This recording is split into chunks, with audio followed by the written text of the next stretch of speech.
Mahi Yoga. Mahi? Mahi? Mahi? Mahi. Mahi? Mahi. Mahi. I did Mahi Yoga in July 2017. Mahi Yoga was absolutely amazing. Is something that will affect me for the rest of my life, and I highly recommend in terms of the yoga program, in terms of the people that you'll meet, and in terms of like the quality faculty working within the school. I highly recommend anybody considering doing a yoga course in India, because it's pretty awesome. Hello, my name is Brandon Smith and I'm from the United States of America.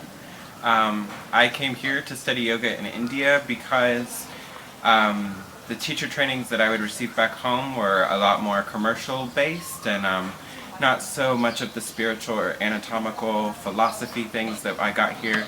I got a whole lot out of it. The teachers were really wonderful and I received a lot of knowledge that I didn't even think that I was going to receive. Another really cool thing that you do when you come to a place like this is so many international people from every part of the world. So now I have friends spread across the globe that hopefully I'll be able to keep in touch with. It's a really beautiful thing to unite not only in friendship, but also in yoga. So it's a beautiful experience. So I hope that you will also come here and be able to experience something similar, as I also had a beautiful experience here. So namaste.